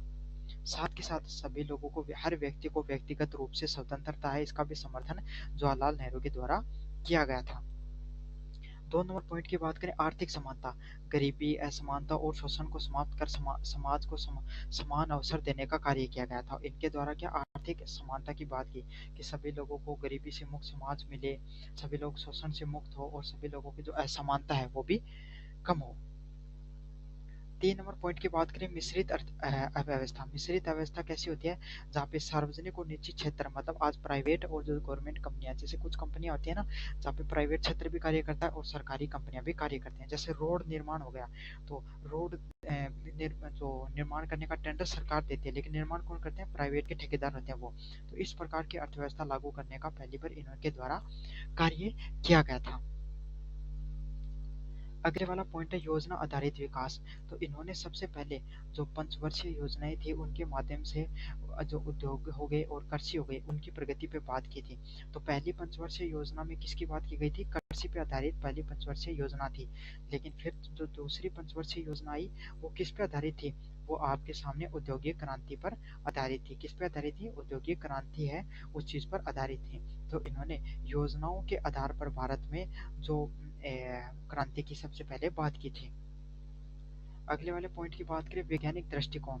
तो आधुनिक समाज, भारत में जो आधुनिक समाज हो गया, तकनीक हो गया, और शिक्षा के प्रसार के माध्यम से लोगों में, राष्ट्र में, राष्ट्र को आगे बढ़ाने का इन्होंने कार्य किया था। तो यही है, तो सभी लोगों को शिक्षा मिले, सभी लोगों को जो आधुनिक शिक्षा और तकनीक के माध्यम से लोग आगे बढ़े, इसका वैज्ञानिक दृष्टिकोण पे भी इन्होंने बहुत ज्यादा जोर दिया। धर्मनिरपेक्षता की बात करें, राज्य के सभी धर्मों के प्रति समान व्यवहार। तो इन्होंने धर्मनिरपेक्ष का भी जो नियम दिया था, कि राज्य में सभी लोग हैं, इनको क्या मिले? सभी लोगों को समानता मिले, सभी लोगों को क्या मिले? सभी लोग खुश रहें, इस चीज में भी इन्होंने दिया था। इन्होंने हिंदू धर्म, मुस्लिम धर्म, ईसाई धर्म, जैन धर्म, कोई भी धर्म हो, सभी लोगों को धर्म निरपेक्षता का सबसे पहले जवाहरलाल नेहरू की ही ने के द्वारा ही बात की गई थी। मूल्यांकन की बात करें, नेहरू का जो लोकतांत्रिक समाजवाद है, वो भारतीय लोकतंत्र की अस्थिरता, सामाजिक न्याय प्रदान करने वाला था। तो जवाहरलाल नेहरू के द्वारा जो लोकतंत्र की जो अवधारणा दी गई थी, इसने भारतीय लोकतंत्र को कैसा क्या प्रदान किया? इसने भारतीय लोकतंत्र को स्थिरता प्रदान करने का कार्य किया, तथा सभी लोगों को सामाजिक न्याय प्रदान करने का कार्य किया। मतलब क्या हो? भारतीय लोकतंत्र में सभी लोगों को स्थिरता मिले, सभी लोगों को सामाजिक न्याय भी साथ के साथ मिले, सभी लोग सामाजिक न्याय भी सभी लोगों को मिले। यद्यपि उनके द्वारा क्रियान्वयन के लिए कई चुनौती रही। क्यों क्यों नहीं मिल पाया सभी लोगों को ये सब चीजें? क्योंकि भारत उसमें नया नया आजाद हुआ था, अब गरीबी बहुत ज्यादा थी, असमानता बहुत ज्यादा थी, शिक्षा लोगों के पास थी नहीं। तो ये सब चीजें हैं, उनको लागू करने में बहुत बड़ा योगदान नहीं, मतलब बहुत ही कमियां सामने आई। आज आप देखते हो जो चीजें आज आज भारत में, जो आप मुख्यतः जिस चीजों पे आप बहुत गर्व करते हो, भारत की आईटी हो गई, भारत की जो नीट व्यवस्था हो गई, भारत के जो आपके एम्स जो ये एम्स हैं, और ये जितनी इंडस्ट्री हैं, बील हो गया आपके सामने, सब किसका निर्माण है? ये उसी समय के उन्हीं सरकारों की योगदान रही है, जिन पे आज बहुत ज्यादा आप गर्व करते हो उन सब चीजों पर। निष्कर्ष की बात करें, नेहरू का विचार भारतीय लोकतंत्र में आर्थिक समानता व राजनीतिक स्वतंत्रता का संतुलन था। तो जो जवाहरलाल नेहरू के जो द्वारा जो विचार दिए गए, ये भारतीय लोकतंत्र में आर्थिक समानता, मतलब सभी लोगों को समान समान अवसर मिले, सभी लोग समानता के साथ जीवन जिए, तथा राजनीतिक रूप से भी सभी लोगों को स्वतंत्रता मिले, इसके संतुलन का इन्होंने एक बहुत ही शानदार मॉडल पेश किया था। बढ़ते हैं महात्मा गांधी के ट्रस्टीशिप सिद्धांत की तरफ। तो महात्मा गांधी ने आर्थिक असमानता मतलब भारतीय समाज में आपको सब पता है अमीरी और गरीबी के बीच में बहुत ज्यादा बड़ा भेदभाव देखने को मिलता था। भारत में जो छुआछूत है वो भी उच्चतम स्तर पे थी। तो भारतीय समाज में जो आर्थिक असमानता उसको दूर करने के लिए और समाज के सभी लोगों को सामाजिक रूप से न्याय मिल सके, इसके लिए इन्होंने महात्मा गांधी के द्वारा कौन सा नियम दिया गया था, ट्रस्टशिप का जो सिद्धांत था वो दिया गया था। और इस सिद्धांत के आधार पर उन्होंने ये कहा था कि धनवान व्यक्ति अपनी संपत्ति को समाज को अमानत समझकर उसके कल्याण में प्रयोग करे। तो इनके द्वारा जो ट्रस्टशिप का सिद्धांत दिया गया था ना, इससे इसी के लिए तो थोड़े दिन पहले मतलब इनकी अवधारणा थी, सोचो कोई एक आदमी आपके समाज में जिसके पास कितना रुपए, 1 करोड़ रुपए है, और एक आपके पास एक गांव में ऐसा व्यक्ति है जो बहुत ज्यादा गरीब है। तो इनका क्या मानना था, वो व्यक्ति अपने 5-10 लाख रुपए अगर उस व्यक्ति को दे दे या फिर ऐसे समाज कल्याण के कार्य करवा दे, सड़क का निर्माण करा दे, गरीब लोगों के जो बेटियां उनको विवाह करवाने का कार्य करा दे, भवन निर्माण का कार्य करवा दे, तो उस व्यक्ति को इतना फर्क पड़ेगा नहीं, लेकिन उन लोगों का कल्याण हो जाएगा। तो यही है, जो धनवान लोग हैं वो अपना कुछ पैसा समाज कल्याण के लिए भेंट करते हैं। इसी सिद्धांत को ट्रस्टशिप का सिद्धांत के रूप में जाना जाता है। मुझे उम्मीद है कि आपको समझ में आ गया होगा। मुख्य विचार की बात करें, धन का सामाजिक दायित्व है।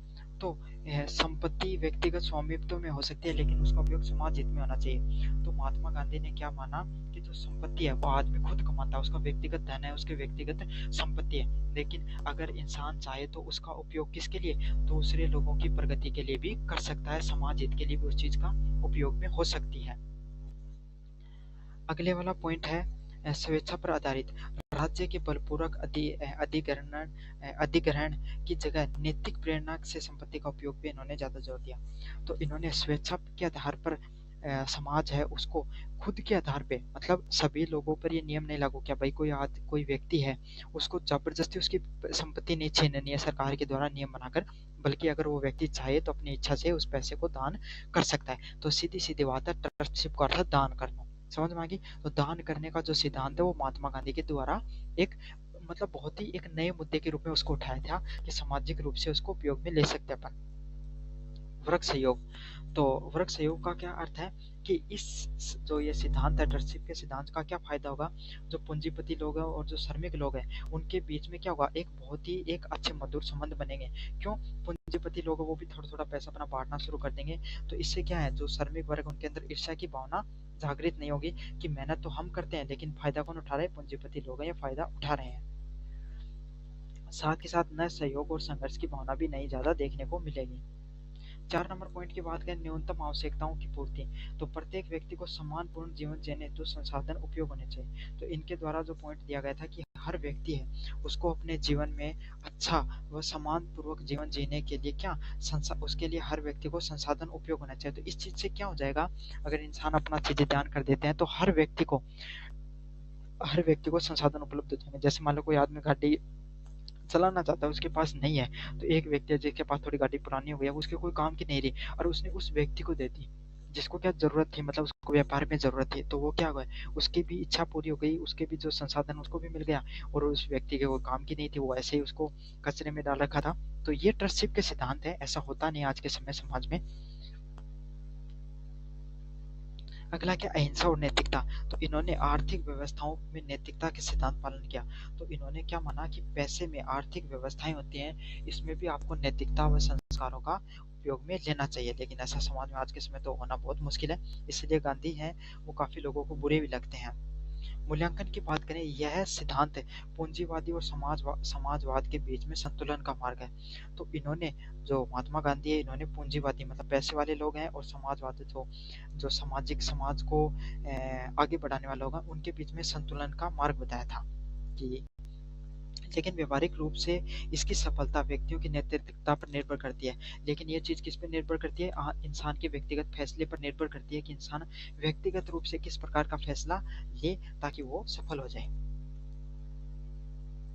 निष्कर्ष की बात करें, गांधी जी का जो ट्रस्टशिप का जो सिद्धांत है वो आर्थिक न्याय और सामाजिक समरसता की ओर एक नैतिकता प्रदान करने का कार्य करता है। तो महात्मा गांधी के द्वारा जो ट्रस्टशिप का सिद्धांत दिया गया था, इसने क्या बताया था, इसने आर्थिक न्याय की, मतलब सभी लोगों को समान रूप से न्याय मिले इस चीज की बात की थी, तथा सामाजिक समसरता, मतलब सभी लोगों को सामाजिक रूप से समानता मिले, इसकी एक नैतिकता के रूप में संसाधन की बात की। मतलब सीधी सीधी बात है, इन्होंने एक ऐसा सिद्धांत दिया जिस सभी लोग क्या है समाज में खुश रह सके, ना तो ज्यादा गरीबों के पास मतलब जो अमीर और गरीब के बीच में आज खाई देखते हैं ना, अमीर और अमीर होता जा रहा है और गरीब और गरीब होता जा रहा है, वो खाई एकदम इससे क्या रहती है, एकदम संतुलित रहती है, लेकिन ये नियम अच्छे से लागू नहीं हो पाए। अगले वाले सिद्धांत की बात करें, जयप्रकाश नारायण के द्वारा जो संपूर्ण क्रांति का जो सिद्धांत दिया गया था, इसको देखेंगे अपन। ये भी काफी ज्यादा इंपॉर्टेंट है यूनिट नंबर 4 के द्वारा 4 में। तो पहला पॉइंट है, जयप्रकाश नारायण के द्वारा भारतीय जो 1902 से लेकर 1979 के बीच में भारतीय राजनीति के सबसे प्रमुख राजनेताओं थे। इन्होंने 1970 के दशक में जो देश में भ्रष्ट राजनीति थी और जो आर्थिक असमानता व सामाजिक न्याय के रूप में इन्होंने संपूर्ण क्रांति के रूप में जाना जाता है। तो उस समय क्या हो गया था, हमारे जो जयप्रकाश नारायण है, इनके द्वारा जो राजनीति में आर्थिक असमानता, मतलब पैसे वाले लोग और अमीर होते जा रहे थे तथा सामाजिक अन्याय देखने को मिलता था, इसके ऊपर इन्होंने बहुत ही ज्यादा कार्य किया है। तो जयप्रकाश नारायण के द्वारा किसकी बात की गई थी, संपूर्ण समग्र क्रांति का आह्वान किया गया था। अच्छा, इनके द्वारा कौन से तत्वों की बात की थी, अपन देखेंगे इनको। पहला, राजनीतिक क्रांति, भ्रष्टाचार, तानाशाही प्रवृत्ति और चुनावी अनियमितताओं का अंत। तो इनके द्वारा ये देखो, जब 1970 के आसपास 1960 से लेकर 1970 के बीच में इंदिरा गांधी के ये प्रमुख अपोजिशन में रहे थे। तो इसके समय जो समाज में जो हमारा जो राजनीतिक व्यवस्था थी, वहाँ पर भ्रष्टाचार हो गया, तानाशाही देखने को मिल रही थी, और चुनाव में जो अनियमितता, बूथ कैप्चरिंग वगैरह देखने को मिल रही थी, इसमें इन्होंने बहुत ही शानदार क्रांति का निर्माण किया। एक नई क्रांति का इन्होंने शुरुआत की। आर्थिक क्रांति, इनके अनुसार गरीबी बेरोजगारी को समाप्त कर आर्थिक समानता स्थापित करना। तो इनके द्वारा जो आर्थिक क्रांति का जो सिद्धांत दिया गया था, इसमें जो गरीबी को खत्म करना, बेरोजगारी को खत्म करना, समाप्त करके जो आर्थिक समानता है उसको स्थापित करने का इन्होंने नियम दिया था। तो इनके द्वारा जो गरीबी को खत्म करके गरीबी बेरोजगारी को समाप्त करके आर्थिक जो समानता उसको स्थापित करने का इनके द्वारा नारा दिया गया था। अगले वाला पॉइंट है सामाजिक क्रांति, जाति, वर्ग और लिंग भेदभाव के आधार पर इनके द्वारा क्या क्या था, समाज की क्रांति का इन्होंने बात की थी। तो सामाजिक क्रांति क्या थी, जातिगत व्यवस्था है उसमें और सुधार किए जाए, और लिंग भेदभाव, स्त्री व पुरुष के बीच में जो भेदभाव देखने को मिलता है उसको और कम किया जाए। तो इन जो व्यवस्थाएं थी जिन पे लगातार कार्य किए जा रहे थे लेकिन वो सफल नहीं हो पा रहे थे, उसको क्रांति का रूप में इनके द्वारा जातिगत व्यवस्थाओं और जो स्त्री पुरुष है उनके बीच में जो भेदभाव देखने को मिलता है उसको और कम करने का इनके द्वारा प्रयास किया गया था। शैक्षणिक क्रांति, शिक्षा को नैतिकता, व्यवहार और जनोन्मुख करना। तो इन्होंने शिक्षा को नैतिक, मतलब शिक्षा को ऐसा नैतिकता, उसकी मौलिकता होनी चाहिए, नैतिकता होनी चाहिए, संस्कार की बातें होनी चाहिए, हमारी हिंदू सभ्यता से संबंधित बातें होनी चाहिए, ताकि जो लोग हैं जो भारत में, वो लोग क्या हो और ज्यादा प्रेरित हों कार्य करने के लिए, देश के निर्माण के लिए, और सभी लोगों को शिक्षा मिल सके। इनके लिए भी इन्होंने बहुत ही ज्यादा आर्थिक प्रयास किए थे। सांस्कृतिक क्रांति, तो इनके द्वारा क्या किया गया, नैतिक मूल्यों और भारतीय संस्कृति का पुनः जागरण। मतलब इन्होंने क्या किया, जो नैतिक भारत में जो संस्कार हैं वो क्या हो सके, संस्कारों को एक जो हमारी शिक्षा उसमें भी संस्कार आ सके, लोग हैं वो अपने संस्कार जो बोलते जा रहे हैं, पश्चात संस्कृति को अपनाते जा रहे हैं, उस पश्चात संस्कृति को छोड़ते हुए हमारी संस्कृति को फिर से अपनाने के लिए इन्होंने बहुत ही ज्यादा प्रयास किया था। अगले वाला पॉइंट है अध्यात्म क्रांति। तो इनके द्वारा सत्य, अहिंसा और अनुशासन को पालन के लिए इन्होंने क्या किया था, प्रयास किया था। तो इनके लिए इनके द्वारा जो अध्यात्म क्रांति का भी कोशिश की गई थी, जिसमें सभी लोगों को सत्य बोलना चाहिए, अहिंसा को अपनाना चाहिए और अनुशासन का भी पालन करना चाहिए। इसके ये प्रमुख जो समर्थक थे। अगले वाला पॉइंट है संपूर्ण क्रांति एक व्यापक परिवर्तन की योजना थी। तो इनके द्वारा जो मूल्यांकन की बात करें तो जो संपूर्ण क्रांति है वो जो समाज में बदलाव देखने को मिल रहे हैं उसकी एक पूर्ण रूप से एक क्रांतियों में से एक थी, जिसका अर्थ यही नहीं केवल शासन करना ही नहीं बल्कि व्यक्ति और समाज के नैतिक उत्थान पर भी आधारित थी। तो ये क्रांति किस चीज पर आधारित थी, ये व्यक्ति और समाज का जो नैतिक उत्थान है, मतलब हमें जो समाज है उसमें क्या करना चाहिए, समाज में नैतिकता है उसको आगे बढ़ाना चाहिए, संस्कारों को आगे बढ़ाना चाहिए, उस चीज़ पे आधारित थी। हालांकि इसे लागू करना कठिन था, लेकिन इन्होंने जो नियम दिए राजनीतिक रूप से, जो भ्रष्टाचार को हटाना, समाज में क्रांति, समाज में नैतिकता को अपनाना, ये जो एक मतलब एक समाज को एक नई दिशा देने का इन्होंने कार्य किया। इसको संपूर्ण मतलब संपूर्ण रूप से बदलाव देखने का इन्होंने जो प्रयास किया था, ताकि जो समाज है वो नैतिक रूप से आगे बढ़ सके। ये क्रांतियां कहने में बहुत आसान थी, लेकिन इनको लागू करना बहुत ही ज्यादा कठिन था। निष्कर्ष की बात करें, जयप्रकाश नारायण की जो अवधारणा ने भारतीय राजनीति में ईमानदारी, नैतिकता और जन भागीदारिता का आदर्श प्रस्तुत किया। तो यही निष्कर्ष है, जयप्रकाश नारायण के द्वारा जो अवधारणा दी गई, इसने भारतीय राजनीति में क्या ईमानदारी, नैतिकता और जन भागीदारिता का एक आदर्श है वो प्रस्तुत किया है। अगले वाले पॉइंट है पंडित दीनदयाल उपाध्याय के राजनीतिक विचारों पर एवं एकात्मक मानववाद। तो आपको पता है पंडित दीनदयाल उपाध्याय के द्वारा 1916 से लेकर 1968 के बीच में क्या है, जनसंघ, जो जनसंघ आप आरएसएस बोलते हो जिसको, उसके प्रख्यात विचारकों में से एक थे, प्रचारक और संगठनात्मक उस संगठन का निर्माण करने वालों में से एक थे। इन्होंने पश्चिमी राजनीतिक विचारधाराओं के स्थान पर भारतीय सांस्कृतिक मूल्यों पर आधारित एक एकात्मक मानववाद की अवधारणा को प्रस्तुत किया। तो इनके द्वारा जो पश्चिमी भारत में जो पाश्चात्य जो पश्चिमी वेस्टर्न कल्चर है उसको अपना लिया गया था, उस वेस्टर्न कल्चर को छोड़कर जो भारतीय जो संस्कृति है इसको अपनाना चाहिए। इस चीज के लिए इन्होंने क्या किया था, इस चीज के लिए इन्होंने प्रयास किए थे। इसको इसी सिद्धांत को क्या बोला गया, जो भारतीय राजनीति है उसमें भारतीय संस्कृति को ऐड करना चाहिए, इसको एकात्मक मानववाद के रूप में जाना जाता है। तो पंडित दीनदयाल उपाध्याय के बारे में आपको पता होना चाहिए कि आप इसी राजनीतिक विचारधारा की बात करें, भारतीय संस्कृति आधारित राजनीति। तो इनके द्वारा क्या बात की गई कि जो भारतीय राजनीति है इसमें जो वेस्टर्न कल्चर है, जो विदेशी जो परंपराएं वो बढ़ती जा रही हैं, जिसमें भ्रष्टाचार हो गया, जिसमें नैतिकता का पतन हो गया, आपस में जो नेता है वो एक दूसरे असभ्य भाषा का उपयोग करना, ये सब जो परंपराएं ये हमारी परंपराएं नहीं है। तो इनके द्वारा क्या किया गया, हमें अपनी परंपराओं को अपनाना चाहिए। राष्ट्र का जीवन भारतीय परंपराओं और मूल्यों से संचालित होना चाहिए। तो इनका ये मानना था कि भारत का जो राष्ट्र है, भारतीय जो राष्ट्र है उसकी जो परंपराएं, उसका जो संचालन है वो हमारी परंपराओं के आधार पर ही संचालित होना चाहिए, ना कि दूसरों के आधार पर। दूसरे वाला पॉइंट है अखंड राष्ट्रवाद।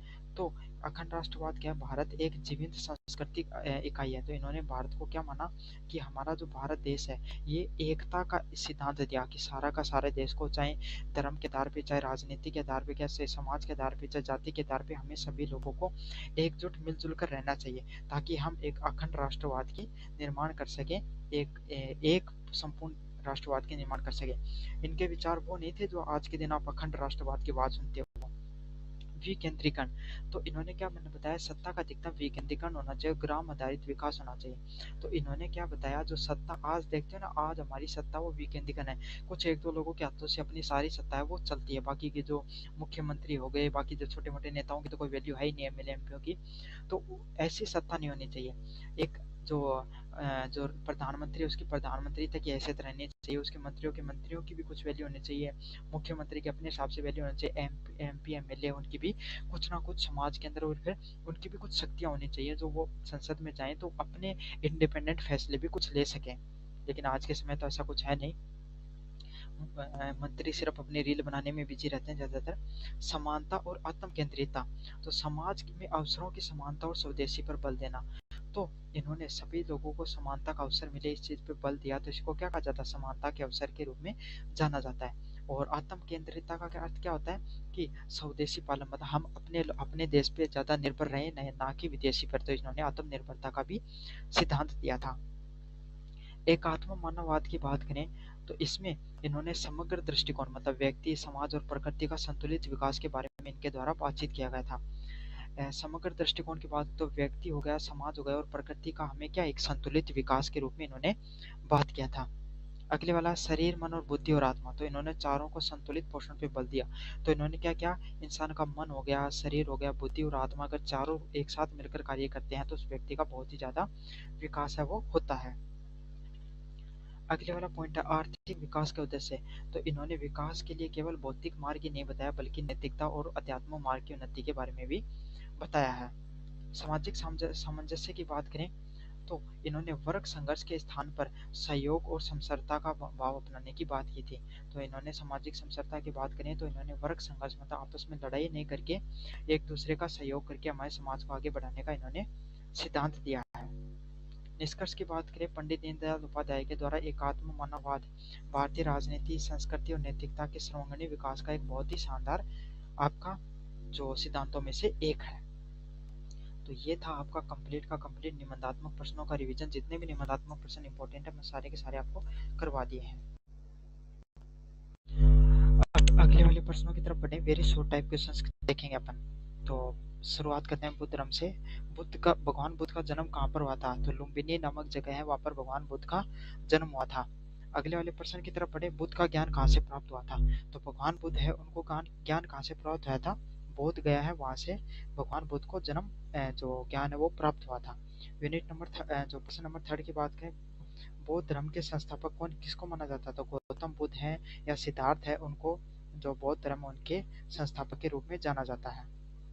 अगले वाला प्रश्न है, जैन धर्म के अंतिम तीर्थकार कौन थे? तो महावीर स्वामी है, वो जैन धर्म के अंतिम तीर्थकार के रूप में उनको जाना जाता है। 5 नंबर प्रश्न की बात करें, महावीर स्वामी का जन्म कहाँ पे हुआ था? तो कुंडल ग्राम नामक जगह थी, वहां पे महावीर स्वामी उनका जन्म हुआ था। अगला प्रश्न है, जैन धर्म के प्रथम तीर्थकार कौन थे?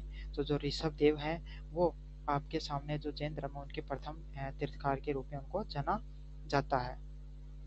मनु ने किस ग्रंथ की रचना की थी? तो आप सबको पता है मनु ने मनुस्मृति ग्रंथ की रचना की थी। अगले वाला प्रश्न है, मनुस्मृति किस विषय पर आधारित है? तो मनुस्मृति है वो धर्म समाज की और विधि के आधारित ग्रंथ है। अगले वाले प्रश्न की बात करें, चाणक्य ने किस ग्रंथ की रचना की थी? तो चाणक्य ने अर्थशास्त्र जो ग्रंथ है उसकी रचना की थी। 10 नंबर प्रश्न की बात करो, चाणक्य किस सम्राट के गुरु थे? तो आप सबको पता है चंद्रगुप्त मौर्य है, उनके गुरु थे चाणक्य। चंद्रगुप्त द्वारा किस विश्वविद्यालय से जुड़े हुए थे? तक्षशिला विश्वविद्यालय से जुड़े हुए थे जो चंद्रगुप्त है वो। तो शुक्राचार्य किसके गुरु थे? असुरों के गुरु के रूप में शुक्राचार्य को जाना जाता है।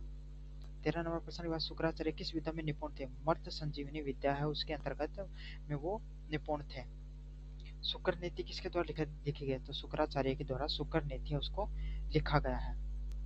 अगले वाले प्रश्न की बात को, अहिंसा किस धर्म का मूल सिद्धांत है? तो आप सबको पता है जैन धर्म का मूल सिद्धांत कौन सा है? अहिंसा है। बौद्ध धर्म की बात करें तो ये लुम्बिनी वाला हो गया है। हाँ, अहिंसा किस धर्म का मूल सिद्धांत है? तो सबको पता जैन धर्म का मूल सिद्धांत क्या है? अहिंसा है। अगले वाले प्रश्न की बात करें, गौतम बुद्ध कौन थे और उनका क्या संदेश था? तो महात्मा गौतम बुद्ध वो आपके संस्थापक रहे हैं, किसके? बौद्ध धर्म के संस्थापक रहे। तो ये मैंने सारे प्रश्न आपको करवा दिए हैं। अलग प्रश्न मिलेगा तो मैं बता दूंगा। हाँ, कौटिल्य वाला प्रश्न इंपॉर्टेंट है आपका। इसमें जो थोड़ा शॉर्ट टाइप क्वेश्चन भी रिवाइज हो जाएंगे। कौटिल्य कौन थे और अर्थशास्त्र क्या था? तो आप सबको पता है कौटिल्य, जिनको चाणक्य के नाम से भी जाना जाता है, चंद्रगुप्त मौर्य के क्या थे? गुरु थे, और उनके राज्य में मौर्य साम्राज्य में प्रधानमंत्री थे। उनके द्वारा अर्थशास्त्र नामक ग्रंथ की रचना की गई, जिसमें हर चीज बताई गई थी। अर्थव्यवस्था हो गई, प्रशासन हो गया, गुप्तचर व्यवस्था हो गई, किस तरीके से लोगों को गुप्तचर तरीके से गुप्तचरों को रखना चाहिए ताकि राजा के खिलाफ कौन षड्यंत्र कर रहा है, कौन राजा अटैक कर सकता है, इन सब चीजों का पता चलता रहे। साथ ही साथ युद्ध नीति को भी इन्होंने विस्तृत रूप से दुनिया के सामने रखा था। अगले वाला पॉइंट है, चाणक्य नीति का समाज पे क्या प्रभाव पड़ा था? तो चाणक्य के द्वारा जो नीति का निर्माण किया गया था, चाणक्य नीति को व्यवहारिक ज्ञान और राजनीति और नैतिक मूल्यों का संगम माना जाता है। तो चाणक्य के द्वारा जो चाणक्य नीति दी गई थी उसमें क्या था? उसमें व्यवहारिकता का ज्ञान देखने को मिलता है, राजनीति और नैतिक ज्ञान का भी आपको संयम देखने को मिलता है। और इसमें क्या होता है, राजा और प्रजा दोनों को नीति निर्देश देती है कि हमें किस प्रकार के समाज में रहना चाहिए। उनकी बुद्धि और उनकी जो बुद्धि थी और कूटनीति ऐसी थी कि उन्होंने नंदवंश को उखाड़ कर फेंक दिया था, और एक छोटा सा बच्चा जो बहुत ही आम सामान्य से बच्चा था उसको चाणक्य जैसा महाराजा के रूप में बना दिया था। और बाकी तो मैंने सारे प्रश्न आपको पढ़ा रखे हैं शुक्र नीति से संबंधित। वही प्रश्न पढ़ाऊंगा जो छोटे वाले हैं और जिनको जो मैंने नहीं पढ़ाया, ताकि आप जो शॉर्ट क्वेश्चन भी कर सको। राजा राम मोहन राय की कौन सी कुप्रथा के खिलाफ था? तो सती प्रथा के खिलाफ राजा राम मोहन राय उन्होंने संघर्ष किया था। अगला पॉइंट है, राजा राम मोहन राय द्वारा स्थापित संस्था कौन सी है? तो ब्रह्म समाज है वो राजा राम मोहन राय द्वारा स्थापित संस्था के रूप में जाना जाता है। अगले वाला प्रश्न है, स्वामी दयानंद सरस्वती ने किस संस्था की स्थापना की थी? तो आर्य समाज है उसकी स्थापना किसके द्वारा की गई थी? स्वामी दयानंद सरस्वती उसके द्वारा स्थापना की गई थी। स्वामी दयानंद सरस्वती का सबसे प्रसिद्ध नारा क्या था? वेदों की ओर लौटो, यह स्वामी दयानंद सरस्वती के द्वारा प्रसिद्ध नारा दिया गया था। ज्योतिबा फुले ने किसके उत्थान के लिए काम किया था? महिलाओं और शूद्रों के उत्थान के लिए ज्योतिबा फुले के द्वारा प्रमुख रूप से कार्य किया गया था। अगला प्रश्न है, ज्योतिबाई फुले द्वारा स्थापित विद्यालय किसके लिए थे? तो ज्योतिबाई फुले उनके द्वारा जो स्थापित जो विद्यालय थी वो बालिकाओं के लिए स्थापित की गई थी। 7वां प्रश्न की बात करूं, महात्मा गांधी का असली नाम क्या था?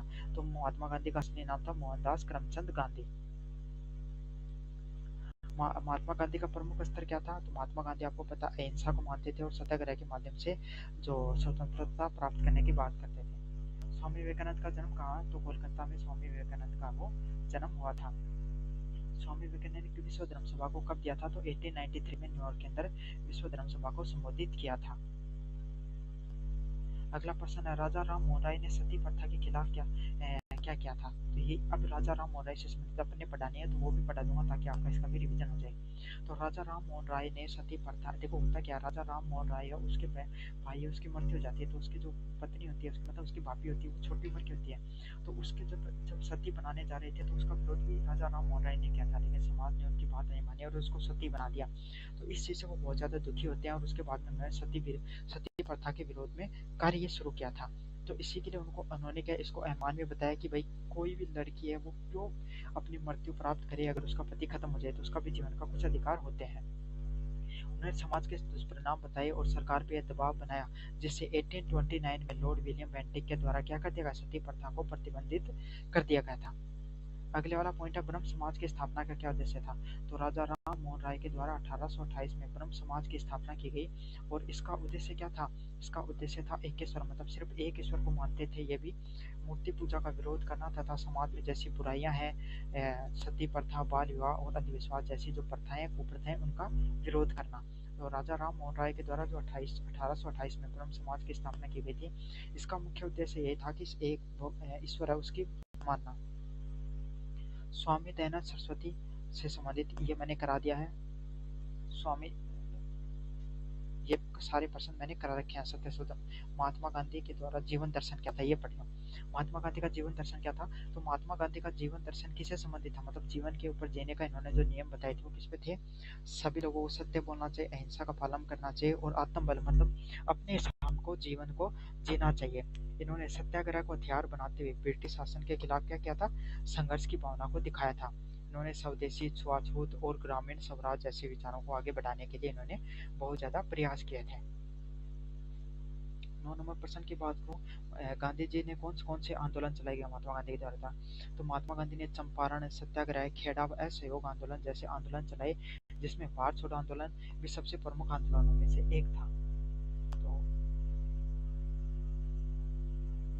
बाकी सारे के सारे प्रश्न मैंने आपको करा दिया है। हाँ, राजा ये प्रश्न कर लो, राजा राम मोहन राय को आधुनिक भारत का जनक क्यों कहा जाता है? तो राजा राम मोहन राय ने धार्मिक, सामाजिक और शैक्षणिक जो सुधार हैं उसकी नींव रखी थी। तो आप सबको पता है राजा राम मोहन राय के द्वारा जो आधुनिक भारत है उसको जनक इसलिए कहा जाता है क्योंकि इन्होंने धार्मिक, सामाजिक और शैक्षणिक सुधारों की क्या नींव रखी थी। इन्होंने तर्क और विज्ञान को अपनाया, तो इन्होंने जो नई तकनीक थी, नई शिक्षा थी उसको अपनाने कार्य किया, सती प्रथा का अंत किया और शिक्षा, स्त्री शिक्षा उसको बढ़ावा देने का कार्य किया, इसलिए इनको आधुनिक भारत का जनक के रूप में जाना जाता है।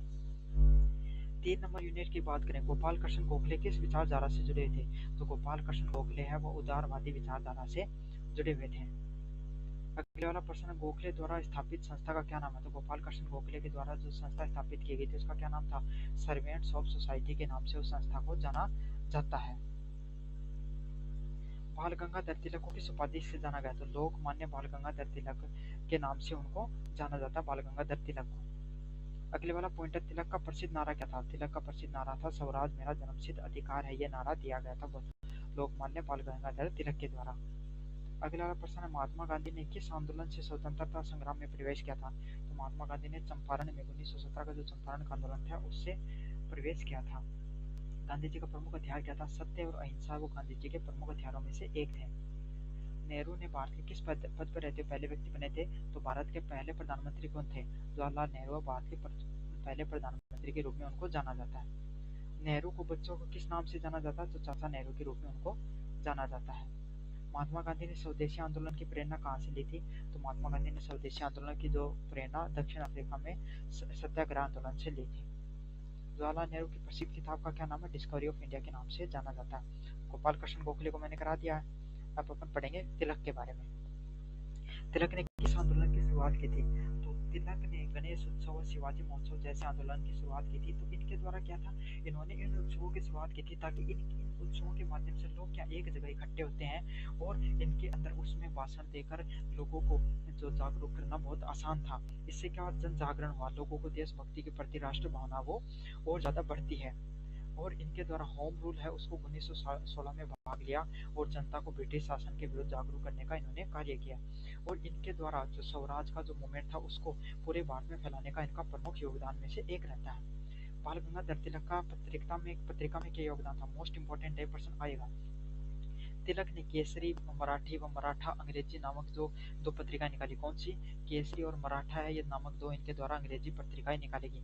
इनके माध्यम से इन्होंने राष्ट्रवाद, स्वतंत्रता और सामाजिक चेतना को फैलाने का कार्य किया। तो इनके द्वारा जो पत्रिकाएं निकाली इनसे पूरे देश में राष्ट्रवाद, स्वतंत्रता को फैलाने का इन्होंने कार्य किया। इनकी लेखनी ने जनता को जागरूक होते हैं। इनके द्वारा जो लेखन का कार्य किया गया इससे पूरी जनता वो जागरूक होती है। ये सारे पर्सन मैंने आपको करा दिया है। एक बार असहयोग आंदोलन देख लो। तो महात्मा गांधी के द्वारा 1920 में असहयोग आंदोलन की शुरुआत की गई थी और इसका उद्देश्य क्या था? ब्रिटिश शासन का विरोध करते हुए उनके संस्थानों का समाप्त करना। तो इनका यही था कि इनके द्वारा 1920 में जो असहयोग आंदोलन की शुरुआत की गई थी जिसका उद्देश्य यही था कि ब्रिटिश शासन का विरोध करना और जो संस्थाएं हैं उनका सहयोग करना, जैसे कि सहयोग नहीं करना, जैसे सरकारी स्कूल, विदेशी जो वस्तुएं हैं इनको छोड़ना अहिंसा आंदोलन का एक पार्ट था ये सब चीज। नमक आंदोलन क्या है? तो महात्मा गांधी के द्वारा 1930 में दांडी मार्च किया गया और उसमें नमक कानून है उसको तोड़ा गया था। ब्रिटिश कर में विरोध किया गया जो कि कैसा था? शांतिपूर्ण आंदोलनों में से एक आंदोलन था और इससे जनता में भावना और ज्यादा मजबूत हुई। 4 नंबर यूनिट की बात करें, डॉक्टर भीमराव अम्बेडकर ने किस संवैधानिक पद के लिए जाना जाता है? तो भारत के संविधान निर्माता के रूप में डॉक्टर भीमराव अम्बेडकर को जाना जाता है। डॉक्टर भीमराव अम्बेडकर ने लास्ट में कौन से धर्म को अपनाया था? बौद्ध धर्म को अपनाया था। अम्बेडकर ने दलितों के उत्थान के लिए क्या किया था? दलितों को शिक्षा देना, अधिकार और सम्मान दिलाने के आंदोलन इनके द्वारा चलाए गए थे। मनेंद्र नाथ राय किस विचारधारा से जुड़े हुए थे? सामान्यवाद, नव मानवतावाद से लगभग जुड़े हुए थे। मनेंद्र नाथ राय किस सिद्धांत से जुड़े थे? नव मानवतावाद, रेशियल डिस्क्रिमिनेशन या ओमिनिज्म से जुड़े हुए थे। जयप्रकाश नारायण किस आंदोलन से जुड़े हुए थे? संपूर्ण क्रांति है 1974 में उससे जुड़े हुए थे। जयप्रकाश नारायण को लोगों को किस नाम से पुकारते हैं? लोक नायक के रूप में जयप्रकाश नारायण को जाना जाता है। पंडित दीनदयाल उपाध्याय किस विचारधारा से जुड़े थे? एकात्मक मानववाद की विचारधारा से जुड़े हुए थे। पंडित दीनदयाल उपाध्याय किस संघ से जुड़े हुए थे? तो भारतीय जनसंघ की इन्होंने शुरुआत की थी। एकात्म मानववाद का क्या उद्देश्य था? समाज, संस्कृति और अर्थव्यवस्था को संतुलित द्वारा समग्र विकास करना। तो डॉक्टर भीमराव अम्बेडकर के बारे में अपन ने पढ़ा, उसके बारे में आप उनके बारे में एक बार थोड़ा पढ़ लेते हैं, अगर प्रश्न आ गया तो कर दोगे आप। डॉक्टर भीमराव अम्बेडकर का क्या मुख्य उद्देश्य था? तो डॉक्टर भीमराव अम्बेडकर ने भारतीय संविधान के शिल्पकार के रूप में जाना जाता है क्योंकि उन्होंने भारतीय जो संविधान है उसके निर्माण करने का इन्होंने कार्य किया था। इन्होंने दलितों और शोषित वर्ग के जो संघर्ष के लिए इन्होंने संघर्ष किया था। भारतीय समाज में समानता, शिक्षा और न्याय के लिए इन्होंने लगातार प्रयास किए थे और अस्पृश्यता को दूर करने के लिए इनके लिए द्वारा आंदोलन चलाए गए थे। अगला वाला प्रश्न है, डॉक्टर अम्बेडकर ने किस धर्म को अपनाया था? तो भीमराव अम्बेडकर ने 1956 में बौद्ध धर्म को अपनाया और हिंदू धर्म को त्याग करके क्या हो गए थे? जातिगत व्यवस्था हो गई। इन पे इन्होंने बहुत ज्यादा आंदोलन करे लेकिन इनसे वो इतने ज्यादा असंतुष्ट हो गए थे इन्होंने आखिरकार में बौद्ध धर्म को अपना लिया था। तो चलो ये था आपका कंप्लीट रिवीजन। मैंने जो आपकी वन शॉट क्लास आती है ब्रह्मास्त्र क्लास वो मैंने करा दिया भारतीय राजनीतिक विचारों से संबंधित। धन्यवाद। पीडीएफ टेलीग्राम पे मिलेगी, डिस्क्रिप्शन में प्लेलिस्ट का लिंक दे रखा, वहाँ से जाकर और कर लेना।